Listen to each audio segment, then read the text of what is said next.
আসিফ, গতকাল না তোকে বললাম আমার একটা ম্যাথ নোট করে দিতে? তুই তো কোনো কথাই শুনিস না। আরে দিব আমার নিজের পড়াশোনা নিয়ে একটু ব্যস্ত ছিলাম, তাই আর করা হয়ে ওঠেনি। আজকে করে দেবো দোস্ত, মন খারাপ করিস না। ঠিক আছে, দেরি করিস না কিন্তু। আচ্ছা এখন বল, কি খাবি? চা নিবো না সিঙ্গারা? আচ্ছা আগে সিঙ্গারাই খাই, তারপর চা খাবো। আসসালামু আলাইকুম। তোরা এখানে? আমি তো তোদের ল্যাবে খুঁজছিলাম। ওয়ালাইকুম আসসালাম। আচ্ছা বস, সিঙ্গারা নিয়ে আগে। আরে বোকা, খাবারের সময় সালাম নিতে হয় না, জানিস না? এতে আল্লাহ পাক নারাজ হন আর গুনাহ হয়। আর সামিরা, খাবারের সময় অন্যকে সালাম দিতে হয় না, আমি শুনেছি। আমি জানতাম না এটা, কিন্তু খাবার খাবার তো ইবাদত, আর সালাম মানে অন্যের শান্তি চাওয়া। এতে গুনাহ কেন হবে? তাই তো আমিও বুঝতে পারছি না। আচ্ছা বাদ দে, আমি খাবারের সময় সালাম নিয়ে ফেলেছি বলে দুঃখিত রে। সিঙ্গারা খেয়ে পেট ভরে গেছে, আজ আর খাবার খাওয়া হবে না। এই চল চা খাই। হ্যাঁ, আমিও তাই ভাবছিলাম, চা খেলে মন্দ হয় না। আজ তো ল্যাব আছে আমাদের, তাই না? ইস, অনেক লম্বা সময় ধরে বসে থাকতে হবে রে। আমার তো ক্লাস নেই। ঠিক আছে, তোরা থাকতে হবে, আমি আসি, কাল দেখা হবে। খোদা হাফেজ, কাল আবার দেখা হবে ইনশাআল্লাহ। ইনশাআল্লাহ।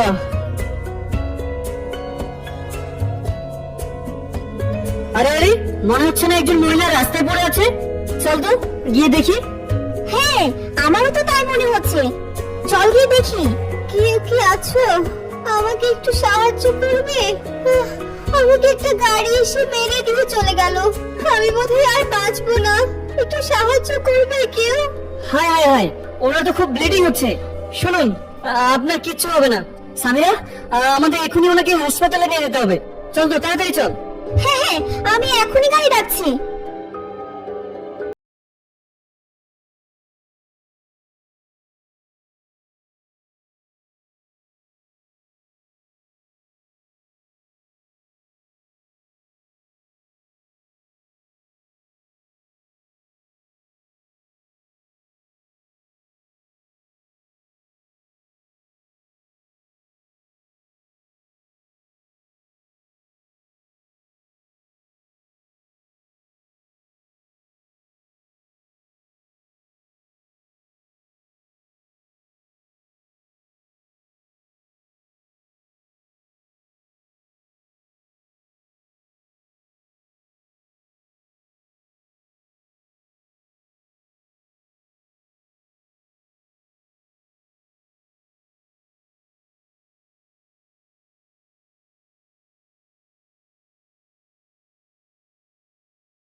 ভালো হয়েছে এসেছিস। আয় আয়, ভেতরে আয়।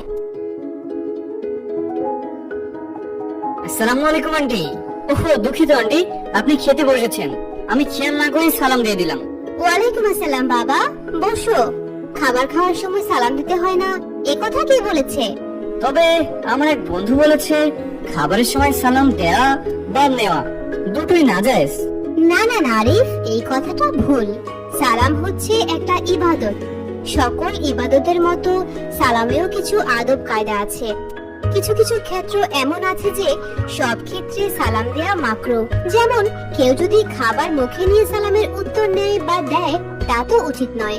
তবে স্বাভাবিকভাবে খাবার খাওয়ার সময় সালাম দেয়া অবশ্যই যায়। জি আন্টি, বুঝতে পেরেছি। আসলে আসিফ বলেছিল যে খাবারের সময় নাকি সালাম দেওয়া বা নেওয়া একদমই ঠিক নয়। বুঝতে পেরেছি, অনেকেরই এ নিয়ে ভুল ধারণা আছে। খাওয়ার সময় সালাম বিনিময় বা প্রয়োজনীয় আলাপ করা যায়। যেসব কথা সাধারণ অবস্থায় জায়েজ, তা খাদ্য গ্রহণের সময়ও জায়েজ। খাদ্য গ্রহণের সময় কোনো কথা বা কোনো সালাম দেওয়া যাবে না, এই মর্মে যে কথা সমাজে প্রচলিত আছে তার কোনো ভিত্তি নেই। রাসূল সাল্লাল্লাহু আলাইহি ওয়াসাল্লাম খাবারের সময় প্রয়োজনীয় কথাবার্তা বলেছেন। জাবের রাদিয়াল্লাহু আনহু বলেন, একদিন রাসূলুল্লাহ সাল্লাল্লাহু আলাইহি ওয়াসাল্লাম সিরকা খেতে খেতে বলেছিলেন, সিরকা কতই না ভালো তরকারি, সিরকা কতই উত্তম তরকারি। এই কথাটি মিশকাত হাদিসে উল্লেখ আছে। এই কথাটি মুসলিম হাদিস 2052 নম্বরে বলা হয়েছে। অত্র হাদিসের ব্যাখ্যায় ইমাম নববী বলেছেন, খাওয়ার সময় খাদ্য গ্রহণকারীদের আকৃষ্ট করার জন্য কথা বলা মুস্তাহাব। ইবনুল কাইয়িম বলেন, নবী সাল্লাল্লাহু আলাইহি ওয়াসাল্লাম খাবারের সময় খাদ্যের বিষয়ে কথা বলতেন। তবে এর অর্থ এটা নয় যে খাওয়ার সময় অহেতুক গল্প করতে হবে, যেমন আজকাল ভোজবিলাসগুলোতে হয়ে থাকে, বরং এই সময় আল্লাহর শুকরিয়া আদায়ের মধ্যে থাকতে হয়। সুতরাং খাবার খাওয়ার সময় সালাম দেয়া যাবে না, এই কথাটি ঠিক নয়। বুঝতে পেরেছো? মা, আমিও আজ এই বিষয়টি ক্লিয়ার হলাম। আসিফকে কালই আমি এ বিষয়ে বিস্তারিত বুঝিয়ে বলবো। অনেক ধন্যবাদ আন্টি, খুব গুরুত্বপূর্ণ একটা বিষয় পরিষ্কার হলাম। এখন থেকে শুধু মুখে খাবার নিয়ে সালাম দেব না, বাকি সময় দিতে তো কোনো সমস্যা নেই। আমরা এই সময় আল্লাহর শুকরিয়া আদায় করব। আর হ্যাঁ, যারা আমাদের ভিডিওটি দেখছেন তাদেরকেও বলতে চাই, আপনারা নিশ্চয় বুঝতে পেরেছেন খাবারের সময় সালাম দেওয়া বা নেওয়া এতে কোনো সমস্যা নেই, তবে খাবার মুখে নিয়ে সালাম দিতে নেই। আর হ্যাঁ, এই মুহূর্তে যারা আমাদের ভিডিওটি দেখছেন তাদেরকে বলতে চাই, খাবারের সময় সালাম দেওয়া বা নেওয়া এসব তর্ক না করে এই সময় আল্লাহর শুকরিয়া আদায় করতে হবে। আর আমাদের এরকম আরো শিক্ষণীয় ইসলামিক ভিডিও পেতে অবশ্যই আমাদের চ্যানেলটি সাবস্ক্রাইব করে পাশে থাকা বেল আইকনটি ক্লিক করে দিতে ভুলবেন না। আসসালামু আলাইকুম।